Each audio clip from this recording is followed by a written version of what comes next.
فستذكرون ما أقول لكم بشيء إنساني داعي شيء بلاغي أم دينه رون كردنوي دينه كيتي أو خلچين بۆ باس كردن بيانم بۆ كردن وەکو کە پێغەمبەران سەلامی خوایان لێبێ دینەکان ڕوونە کردەوە بۆ خەڵکی ئەوا منیش ئەوەم کردووە فستذكرون ما أقول لكم بۆ نەتیجە ئێوەش ئەو قسانەی منتان بیرەکەوێتەوە و یادتان دێتەوە و وەختێک کە چارەنووسستانە گۆڕێ یان وەختێک کە هەڵوێستانە گۆڕێ یان وەختێک کە ڕووداوەکان ئەتان گۆڕن بەرەو پۆزتیڤ یان بەرەو نێگەتیڤ فستذكرون ما أقول لكم وأفوض أمري إلى الله ومن كاروباري خۆمە دەمەوە دەستخوای پەروەردگار و پشت بەو ئەبەستم إن الله بصير بالعباد سەیری کەن برایانی خۆم ئەم پیاوە مسلمانە داعیە توندڕەو نەبووە بە دەردی مصطلحی ئەمڕۆ پێمان ئەڵێن توندڕەو زۆر قسەکانی لەسەر خۆ نەرمونیان کردووە بەڵام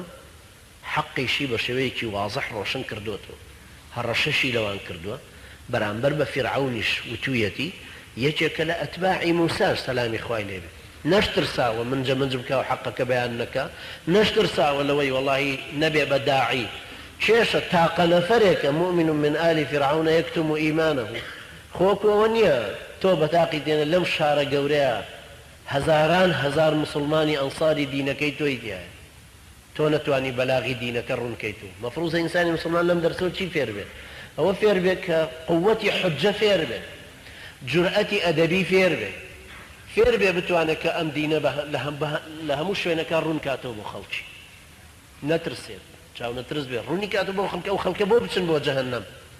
بۆ ئێمە عەدەدمان زۆرتر نەبێ نەوعیەتمان چاکتر نەبێ مجتەمەعێکی باشتری لێ دروست نەکەین ژمارەکەمان بۆ زیاتر نەبێ ئەگەر ئێمە بە پێی قیاس حسابی بکەین شارێکی وەکو ئێرە گەر 200 مزگەوتیشی تیابێ وەک سلەیمانی کە تیاشیان نییە کەمترە عددی بالغەکانی چەند زۆرن کە نوێژیان لەسەر فەرزە ئەگەر هەمویان بێن بۆ نوێژ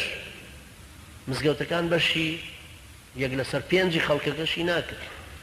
کەوابوو چەند کەسی ترماوە کە گومڕا و سەرگەردانە و پێویستی بە بەلاغ و داعوەی ئێمە هەیە پێویستە ئێمەش وەکو مؤمنی آل فرعون کە ظروفیشمان وەکو ئەو نییە يكتم إيمانه أتقتلون رجلا أن يقول ربي الله ئاواژ نەبووە لە کاتێکا تۆ ئینسانێکی مسلمانی الحەمدلله توانی بەیانی خۆت دلیلی خۆت بەڵگەی خۆت دینی خۆت بە جوان و ئاشکرایی ڕوون بکەیتەوە و نەتیجەکەشی چییە تەسلیم بەخوای پەروەردگاری کە ئەم پیاوە کە مستەضعفیش بووە کە تەنهاش بووە لەو شوێنەیە دوای خوای گەورە فەرمێ فوقاه الله سيئات ما مكروا ئەوان چۆن مەکر و کەید و حیلە و فێڵ و خوتە و بەرنامەیەکیان دانابوو بۆ سەیدنا موسى إن الملأ يأتمرون بك ليقتلوك فاخرج إني لك من الناصحين بۆ ئەمیش هەروایە بەڵام خوای گەورە فەرمێ فوقاه الله سيئات ما مكروا وحاق بآل فرعون سوء العذاب زانە عاقبەتی هەردووکیان چۆن هاتەوە عاقبەتی ئەمیان دووری خستەوە لەو محنەتێک کە بەسەریا بێ عاقبەتی ئەوانیش کەوتنە ناو ئەو هەموو عەذابەوە النار يعرضون عليها غدوا وعشيا ئاگرێک کە لە حیاتی بەرزەخیە ئەهلی فرعون و ئەتباع و ئەنسار و شوێنکەوتەکان و جوندیەکانیشی واش نەزانن جوندی فەقیرۆکەی و بە سزمان و پێشمەرگەیەکی قوربە سەرحەقی چییە حکمی لایەنەکەی وەرەگرە پێشمەرگەکەش إن فرعون وهامان وجنودهما كانوا خاطئين کەس ناتوانێت بڵێ جوندیەکی قوربە سەر بۆچی جلی لەبەر کراوە بە زۆر هێناوێنێتە پێش فەرق ناکە پێشمەرگەی لایەنێکی حکمت وەک ڕئیسی لایەنەکە وایە پێشمەرگە جوندی حکوومەتێکی حکمت وەکو حکمیە و حاکمە وایە کە ئەوەی حاکمی ئەو شوێنە بۆیە ئەو شەڕی بۆ هەڵگیرسانەوە چونکە خوای پەروەردگار کە فەرمێ إن فرعون وهامان وجنودهما كانوا خاطئين خاطئين طبعا يعني آثمين نەک مخطئين فەرمێ خاطئين يعني آثمين چونکە ئەگەر ئەو جوندیە نەبێ ئەو پێشمەرگەی ئەو لایەنە نەبێ ئەو جیهەتە عیلمانیە چۆن نەتوانە بێ إعلاني كابل إخواني وهركسي بالإخوة هي يكوجم فرعون كيون لا عذاب وقال بهوي أو هم الجنديان ونبي طاغوت يك طاغوته بوشيتو أنا بجاري أمتك هموي ببا برو مقصليك برو قصاب خانيك وبرو زندان وبرو تعذيب ومحروم كردنيان لهمو جيانك أما جبو شيء نتيجة كشيء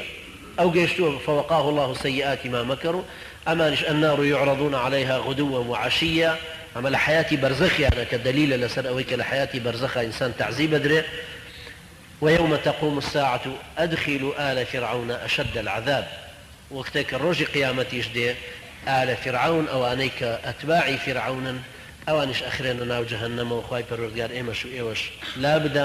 ئەم دەرسەشمان وتا چاکتر حاڵی بین لە قورئان و چاکتر لێی تێبگەین. أقول قولي هذا واستغفر الله لي ولكم وصلى الله على محمد وعلى آله وصحبه وسلم.